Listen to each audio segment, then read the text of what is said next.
What's up guys, Asian here again with another build video. This time we're going to be going over the Magicka Warden DPS.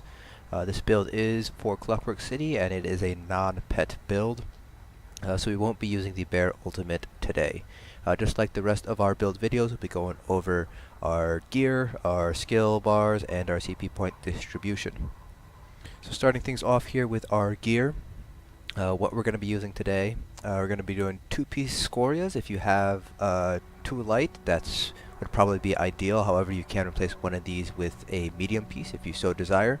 You want max magicka on both. We will be using Witch Mother's Potent Brew for the extra regen, so having that extra health from scoria will allow us to use all magicka glyphs on our armor.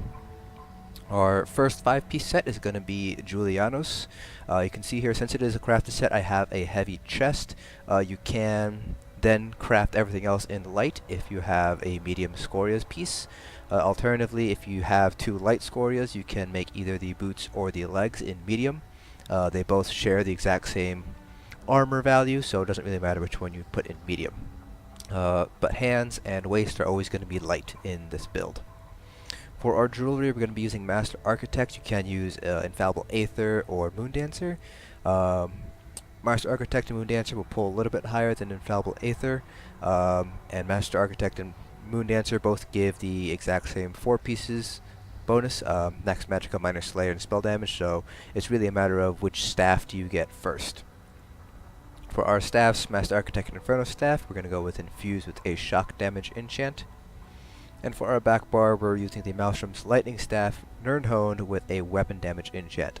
You can go with Infused on the Maelstrom bar if you want to. That'll give your weapon damage enchant a little bit more oomph. However, Nirnhoned will give you a flat 200 spell damage increase compared to an Infused, which ends up giving you a little bit more DPS overall when it comes to AoE damage. But in terms of single target, Infused will pull out ahead of Nirnhoned. Going over our attribute points, we're going to put all of our points into magicka. We're using Witch Mother, so our health is going to be on the slightly lower end, 16.7k.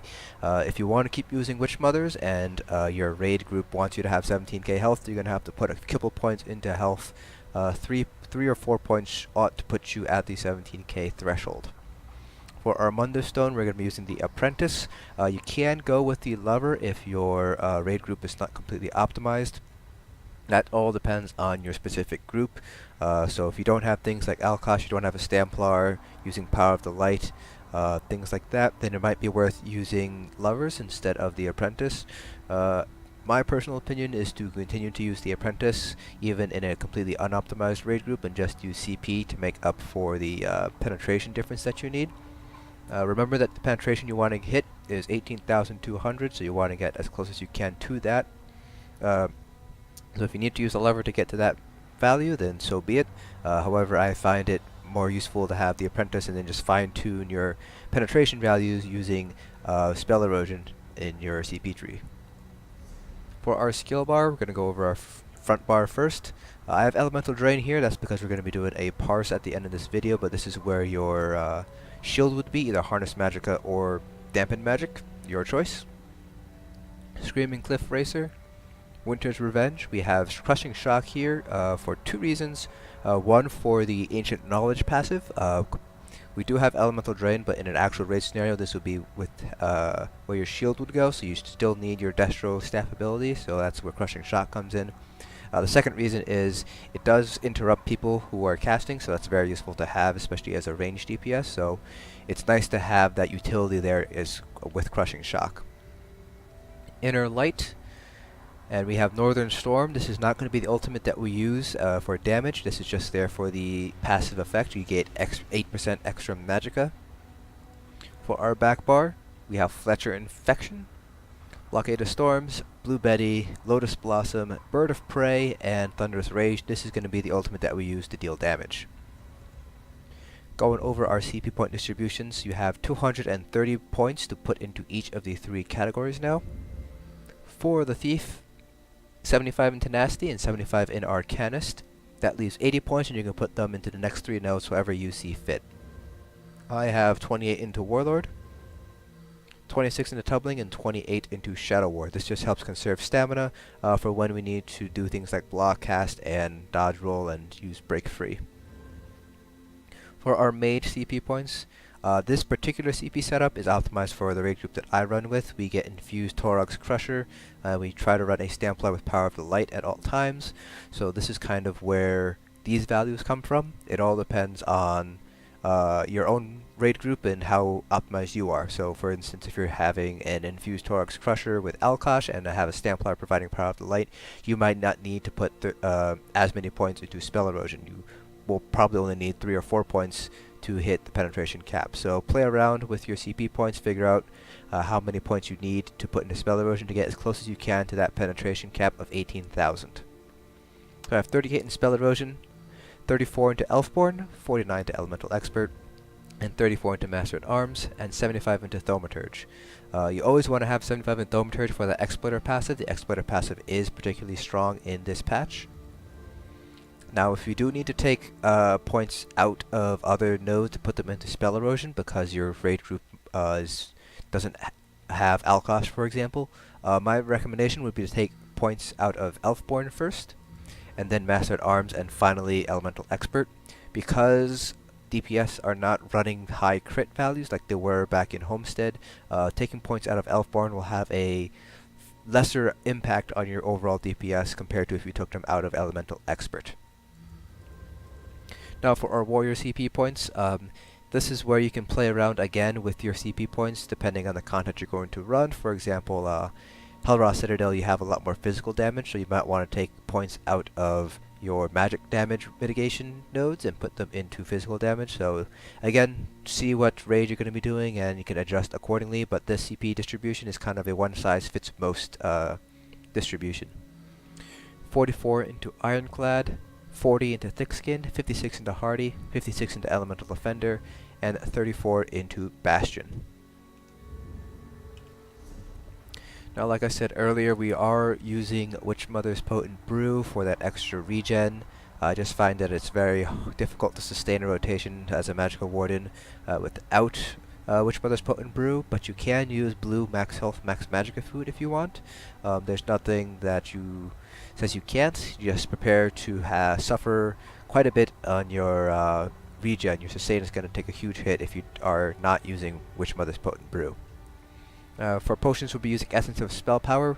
Gives us Major Sorcery, Major Prophecy, and Major Intellect, as well as restore some Magicka.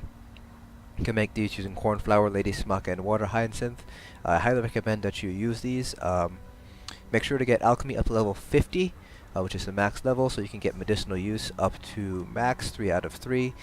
This way, because potions have a cooldown of 45 seconds, you can see here this has 47.6 second duration, so as long as you keep using your potions as soon as they're available to you, you'll always have these buffs running. So we're going to go ahead and do a 3 million dummy parse. So one thing to keep in mind, this is only a 3 million dummy parse in a real raid scenario. The fight's going to go on for a lot longer, so any sustained problems you see in this parse are only going to be more pronounced in an actual raids environment. In addition, this is only a 3 million dummy parse, so this might not be an accurate representation because we're not getting all of the buffs that we can get, and all the debuffs on the enemies. Those are all missing. Obviously, we're not getting things like Crusher and stuff like that. So also keep that in mind when we take a look at our combat metrics report. Alright, so we can go ahead and start the parse in 3, 2, and 1.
there we go. That is a 30k Parse.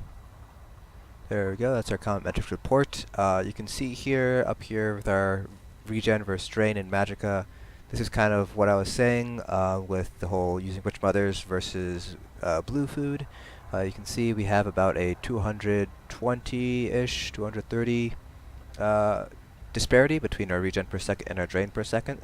So if you're using blue food, that gap is going to increase even further. You're missing out on 319 Magicka regen using blue food. Not to mention that that 319 is also impacted by passives. So that will end up hitting your sustain even harder if you are using blue food. You can use it. The increase in Magicka does kind of make up for the loss in sustain in that you hit harder, but to me it's better to have better overall sustain so you can use your shields in those critical moments. You can see here a lot of our DPS does come from the Cliff Racer. I wasn't standing that far away from the dummy. With Screaming Cliff Racer you do end up doing more DPS the further away you are from the enemy. So in a real raid you're going to be a little bit farther away, but you're going to stay within 18 meters because that is the distance that Blockade of Storms can hit things. So this is probably slightly lower than what it should be, but not entirely inaccurate when you take into consideration where you'll actually be positioned in a raid. So you can see here Magicka Warden DPS are kind of they're pretty much overshadowed by every other class out there right now in terms of Magicka DPS. Even the Mag DK with just a solo Mag DK is pulling at least 4k higher than the than a Magicka Warden, and most other classes, Magicka Nightblades, Magicka Sorks, you can easily pull 5, 6, 7k higher solo self-buffed on a dummy using Raid CP and Raid using the Apprentice. So the Magicka Warden, it's not that great of a DPS class. Now of course that doesn't mean it's not a good DPS class. You can see here I pulled 30k, so it can clearly pull raid level DPS. It's just that when your options for ranged DPS are basically a Mag Sork that can pull, let's say 40k, a Mag Nightblade that can pull 40k, and a Magicka Warden that can only pull 35k, when you're at that level of completing content for going for scores, going for leaderboard runs, you're not really gonna pay much mind to that 35k Magicka Warden when you can have that 45k Magicka Sork or Magicka Nightblade on your team.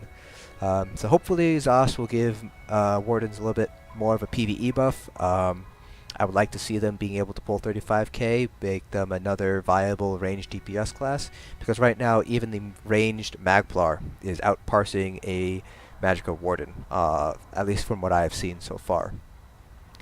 But don't let that discourage you from playing a Magicka Warden DPS. They're still a fun class to play, and they can still pull very respectable DPS. They can still pull vet trials level DPS.